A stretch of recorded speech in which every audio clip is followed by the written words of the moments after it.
Radhe Radhe guys, स्वागत है आप सबका हमारे यूट्यूब चैनल जिसका नाम है श्री जी। आज इस टॉपिक पर हम कंटिन्यू कर रहे हैं, वो क्या है, एंटी फंगल ड्रग ही चल रहा है। पार्ट 3 है। हमने इसे 4 पार्ट्स में डिवाइड किया था, ठीक है। तो उसमें क्या क्या आया था हमारा, पहले हमने बात करी थी drug which are acting on cell membrane, फिर सेकेंड पार्ट में हमने सेल वॉल की बात की, और थर्ड पार्ट में हमने क्या बात की है, ड्रग विच आर अब हम क्या बात करने वाले हैं, drug which are acting on nucleus और अदर टॉपिकल की भी, ठीक है। तो अगर हम बात करें ड्रग एक्टिंग ऑन न्यूक्लियस, तो ड्रग कौन सी हैं जो एक्ट कर रही हैं न्यूक्लियस पे, तो वो हैं ग्राइसोफुल्विन और फ्लूकासाइटिन। ये क्या करती हैं, ये प्रोटीन की ग्रोथ को रोकती हैं, ठीक है। तो ये क्या करेंगी, ये प्रोटीन की ग्रोथ को रोक देंगी, ठीक है।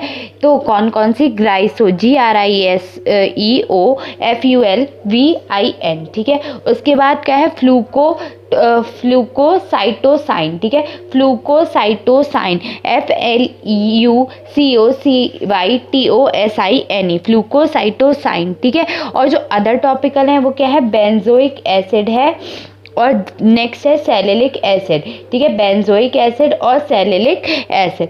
तो हम बात कर रहे हैं किसके मैकेनिज्म की, हम बात कर रहे हैं drug which are acting on nucleus, ठीक है। तो drug which are acting on nucleus, उनके जो मैकेनिज्म है तो कैसे काम करेगी, या तो ग्राइसोफुल्विन ले लें या फ्लूकोसाइटोसाइन ले लें।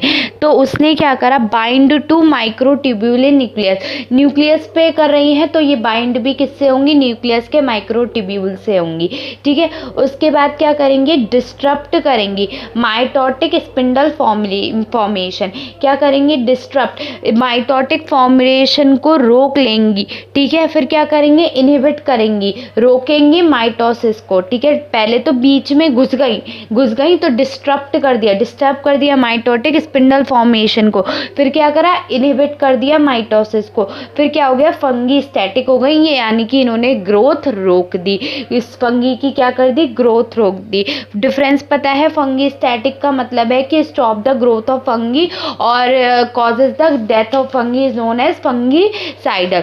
तो बहुत बड़ा नहीं था, केवल छोटा सा था कि ग्लाइसोफुल्विन जो है वो एक्ट करेगी किस पे, बाइंड टू माइक्रोट्यूब्यूल से न्यूक्लियस, जिसने कि रोकी, डिस्टर्ब करी माइटोटिक स्पिंडल फॉर्मेशन को। फिर क्या हुआ, इनहिबिट हुआ माइटोसिस, फंगास्टैटिक हो गई, ठीक है। तो यही है, ठीक है। तीनों के मैकेनिज्म क्लियर होने चाहिए, ठीक है। दो में सेल कंटेंट लीक्ड आउट हो रहा है, पर इसमें कोई सेल कंटेंट लीक आउट नहीं हो रहा है, ठीक है। इनहिबिट हो रही है माइटोसिस, ठीक है। सेल मेम्ब्रेन में और सेल वॉल में, दोनों में जो सेल कंटेंट है वो क्या हो रहा है, लीक आउट हो रहा है, ठीक है। फिर से एक बार मैं रिवाइज करा देती हूँ पूरा। ड्रग विचार, देखो 4 पार्ट में क्लासिफिकेशन हुआ है एंटी फंगल ड्रग्स का, ठीक है। कौन कौन से, drugs which are acting on cell membrane, drugs which are acting on cell wall, drugs which are acting on the nucleus as well as other, ठीक है। अगर हम बात करें drugs which are acting on cell membrane, तो कितने types की हो गई हैं वो, 3 टाइप्स की हुई हैं। कौन कौन सी हुई हैं हमारी, पॉलिन में कितने आए थे, 3 आए थे। एम्फोटेरिन बी जो कि आईवी है, हम ओरली देते हैं, ठीक है। नेस्टेटाइसिन और नेटामाइसिन जो कि कैसी है, टॉपिकली है, ठीक है। उसके बाद एजोल 2 पार्ट्स में डिवाइड था, आइमाजोल और ट्राइएजोल, ठीक है। आइमाजोल भी 2 पार्ट्स में डिवाइड कर दिया हमने, टॉपिकल और ओरली। टॉपिकल में आ गए फोनाजोल, सेराटाकोनाजोल, ब्यूटाकोनाजोल, ओजीकोनाजोल, ठीक है।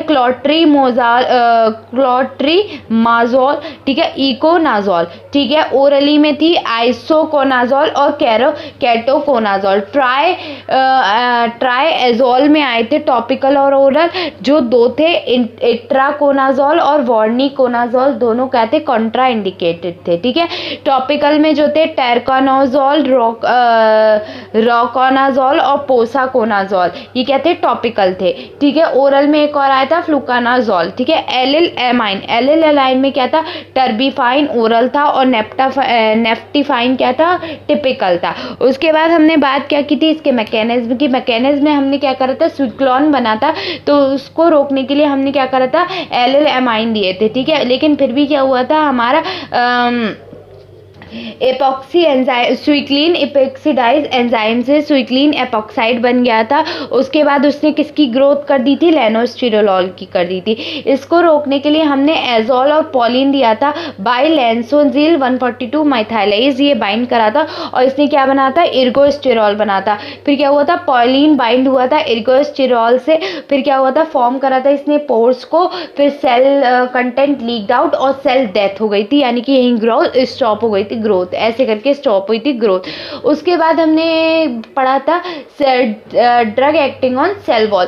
सेल वॉल क्या हुआ था, ये क्या कर रहे थे, they inhibit the cell wall synthesis, they are also known as pneumocandins और इकाइनोकैंडाइंस। ठीक है, ड्रग्स कौन से इसका, कैप्सोफंगिन, माइकाफंगिन और एनिडुलाफंगिन। कैप्सोफंगिन जो इकाइनोकैंडाइंस थे उन्हें हमने क्या कहा था, drugs which are acting on cell wall. ठीक है, इकाइनो मैकेनिज्म क्या था, हमने इकाइनोकैंडिन्स लिए थे, इन्होंने इनहिबिट कर दी थी बीटा ग्लूकाकन को, फिर सेल वॉल वीक हुई थी, सेल वॉल ने मटेरियल लीक आउट कर दिया था और फंगीसाइडल हो गए थे, यानी कि कॉज कर दी थी डेथ की। ठीक है, फंगस की डेथ हो गई थी।